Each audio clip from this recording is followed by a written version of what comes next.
Hey guys, my name is Ryan, and welcome to Overwatch Central. So when it comes to talking about certain heroes, we go to certain people. ProLikeChro is a player that we talk to a lot about Junkrat, but he also plays a tremendous amount of Mei. Now don't worry, we do intend to get Jadio on the channel at some point, but today I thought it was a good opportunity to sit down with ProLikeChro to talk about the changes that just went live for Mei, to see whether they were enough for her.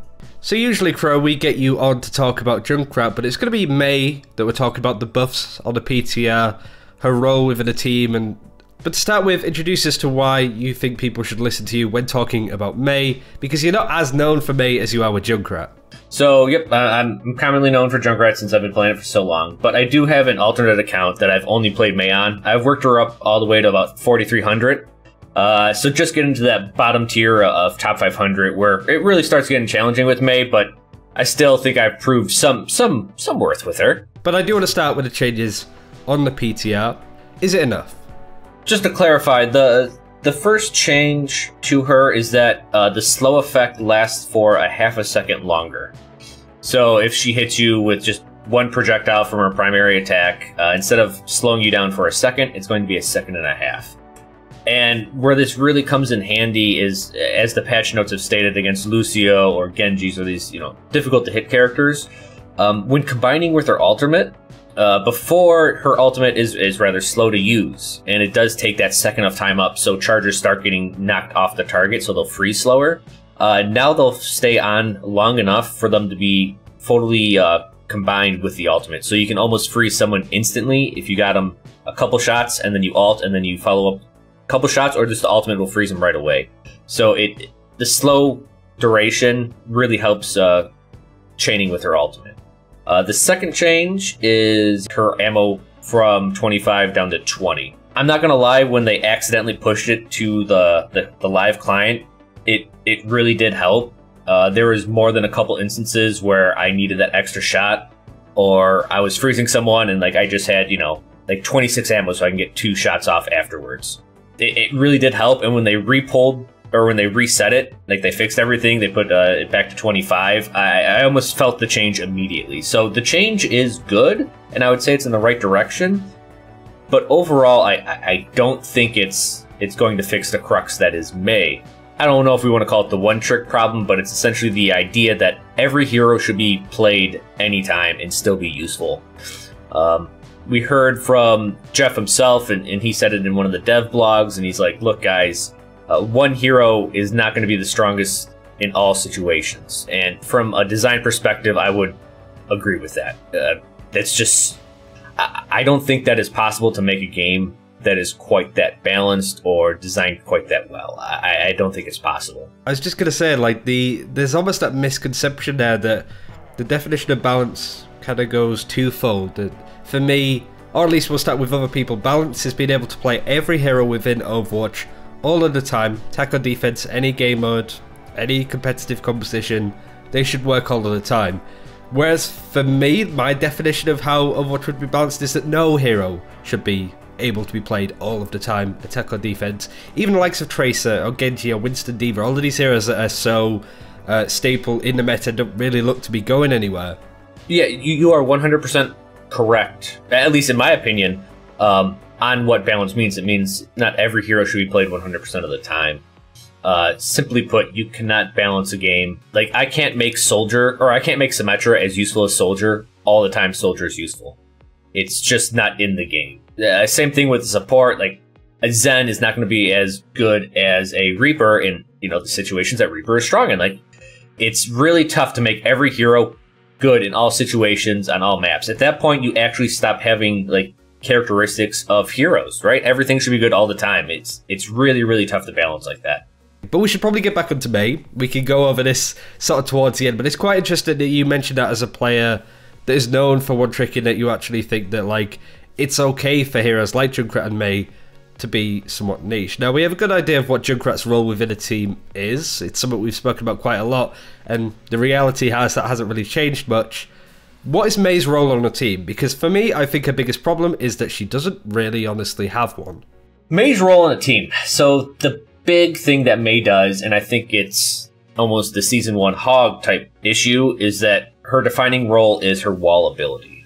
And it's the very, very obvious use of wall where it's like, all right, people are coming through a choke point, cut the team in half, right? You kill half the team, the other half either has to break off or they're going to stay around and just die because they're going to lose a 6v3 after the half of the team's dead. So in this aspect, Mei acts as a valve. And depending on your level of greed, you can let in 1 person, 2 people, 3, 4 or 5. And by greed, I mean, well, if I let in 5 people, if we kill them all, we get the biggest ult charge, but at the same time, we have the highest chance to lose the fight. So she does act as this valve, and this kind of compensates for her ability to not do a lot of damage. Don't get me wrong, she can pump out amazing damage if you land the headshots, if you land the damage. But because of her projectile-based nature and because of her heavy fall-off, she can start doing a little bit inconsistent of damage. Every DPS in the game can kill Mei in a one-on-one if they land their shots. Mei will die in that 1.5 seconds. The best chance she has is to use her Ice Block ability to get all of her health back. But again, that takes a lot of time, so she's sitting there doing nothing while someone else can, go around and attack your team during those 5 seconds. Or if the team is there, they just wait for you to come out of Ice Block. So she just has this really hard time doing anything really well. And I think the biggest issue with Mei right now is that while her wall is strong, it's focused on a single choke point, and very few maps focus on that. Like there's Hanamura, obviously, the horrible first choke. Like Volskaya, it's usually 2 CPs that have a single choke to get through at the start. Because you can attack through 2 different routes at the same time. If your team just goes all in on the Mei side and they come in through the other entrance, you're getting a full team attack, so Mei's wall is essentially useless. And then she just doesn't have that much to provide the team. And it's easy to play around as well. The wall goes down, you know that she's not going to have it, so you can often have a hero like a diva gun first, the wall goes up, she just flies back to her team, and then everybody engages once it's gone. Whilst, obviously, these buffs on the PTR are welcomed, obviously it's a quality of life thing, but by no means does it address a big issue with Mei, in your eyes at least. Right, it doesn't really address the main issues. Which is what, actually? Like, what for you is the main issue for Mei? Other than maybe that she doesn't really have a role on the team, so to speak. The main issue with Mei is that she takes too long to do anything. While her slow is great, it takes a couple seconds to actually hit, and you have to be close, so you have to bridge that distance. Her damage is good, but again, it's inconsistent, so it takes a little bit too much time for her to deal damage. She just can't get around quick enough. She lacks the mobility in a very, very high dive meta type scenario. So she can't stay with the team. It's just, she doesn't do anything extremely well. And all of the changes she got, like you said, quality of life are great. These are all great changes and they're a step in the right direction. And I understand from Blizzard's perspective that they don't want to make Mei overbearing right now. Like, what would you like to see from Mei? Because as you said, any buff in the wrong direction is going to make her so overpowered that, the community aren't going to hear the end of it almost. Right. People are upset with Junkrat getting 2 mines. If the community is getting frozen every couple seconds, there's going to be a huge outcry.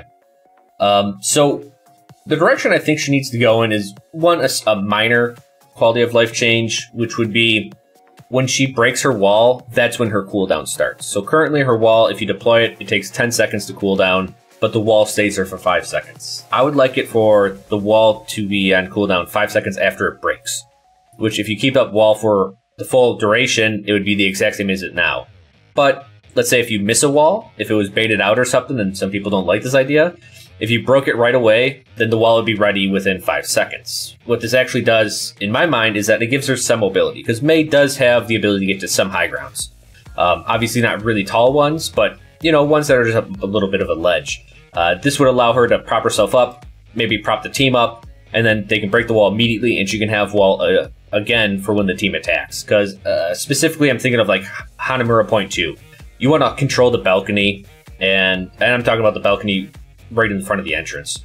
You can wall your way up there, break the wall, and then you have a wall for when they ever attack again. And I think this is one of the small quality of life changes that she could do just to add more versatility to her skill set and to the team's skill set, so it'd be more useful for like boosting people up, stuff like that, and without having a full 10-second cooldown, where enemies can easily take advantage of that. Are there any other good ideas that you've seen or heard of, or actually any bad ideas that you've seen that you kind of want to debunk and be like, I can understand why you might want to increase her damage with a left click, for example, but that would be terrible for X, Y, and Z reasons. Yeah, so in the beta, Mei had no fall off. And I remember those days greatly, yes. They very quickly added that in because they're called McCrees. It's the nature of projectiles where if you're just constantly shooting projectiles, if she doesn't have fall off damage, then she's doing a ton of damage at range, and she can just put damage down to choke point. She's almost like a small Junkrat, right? If you hit a crit, that's 150. So buffing her damage on her right click would be way too much. Yeah, it would just be way too much. I'm just trying to think right now. I mean, if you buffed it anymore and then they start getting mercy right click or damage boosts, like it, you know, you're doing almost 200 damage a pop if it crits. So you don't want to buff that at all. It would get way too strong. In fact, 75 damage is the limit. I think they're going to make a single like attack do, not counting like explosives, because 75 damage with a 30% boost to a headshot, you're just under 200 damage. So they won't ever do that. And for her primary, you don't want her to freeze targets any faster, just because, again, that's very, very overbearing. If she can freeze 2 to 3 people at a time without her ultimate, it's just, I don't want to say it's a not fun mechanic to play against, but because of the nature of her primary of just kind of being easier to aim rather than most other heroes stuff, it'd be way too overbearing. It would be a bit too powerful. Her wall, I think, is a phenomenal ability. Don't touch her wall. Maybe reduce the cooldown, like I said. But wall is incredibly versatile. It's incredibly unique to the game. It's the idea. It's truly, I think, it's one of the best abilities design-wise in Overwatch. What's your opinion on Junkrat right now? I guess that's a good sort of thing to look at. Oh, so my opinion on Junkrat right now, he's pretty well balanced. He's incredibly well balanced, I think, right now. While the non-fall off damage before with his mine, I understand it seemed overbearing. But again, like we previously discussed, it was definitely against Tracer Genji. Those are the two tough matchups. So he has a little bit harder of a time against Tracer and Genji. Overall, it did kind of put his ultimate charging a little bit slower, because I used to be able to throw a mine into like 3 or 4 people. You get 7 to 8% per hit. So it's an instant like 32 to 40% of your ultimate. Now it's down to like 20, 25% depending how grouped they are. So it slowed down his ultimate, which I know a lot of people didn't like. And it gives him a little bit more vulnerability against flankers, which if you don't like it or like it, whatever, that's just the state of him currently. So I think he's in a really good spot. For sure. Very eloquently put. And I guess finally to finish on, wrap up your sort of opinions of these changes. Sounds like you like them, but you feel it's not enough. Why isn't it enough? And obviously, be sure to sort of plug yourself at the end of this video. But just generally, at a glance, what do you feel about these changes? So overall, with the Mei changes, I think they're a step in the right direction. I think a lot of them are good quality of life stuff. Getting more shots in her clip, that's really important, especially since her primary and secondary use the same ammo, and this allows her to be a little bit more aggressive. She can take a couple more shots. It doesn't really add to her spammability of a choke point, especially with her fall-off damage. Her primary freezing people for a little bit longer, it's nice because it doesn't seem terribly overbearing on the opponent, right? You're getting slowed down for an extra half a second. That's not too big of a deal. Most characters, usually they're going to get frozen, but again, even in the patch notes, they're like, well, this is for Lucio and Genji, or elusive targets. So that helps, but it also helps chain with her ultimate. Again, Blizzard, right now, they're just giving that old little tap. They're like, look, guys, just play her a little bit. We think she's fine. And I think if people still play her and she's still having issues, we'll see more buffs, which is what I would like. I would like to see her being strong in a niche. I don't want her to be used all the time, but she needs some area where she's incredibly strong. And right now, it's choke points, which is few and far between. You can find me on YouTube. That's just YouTube/C/ProLikeChro. And then you can find me on Twitch, Twitch TV/ProLikeChro. And yeah, I primarily play Mei and Junkrat. And yeah. And that's it for this time. Thank you very much for watching. Do check out all of Chro's stuff in the description below. And do let us know who you would like us to talk to about any certain heroes with all of this stuff going on at the moment. But thanks for watching. Take care. We'll see you next time.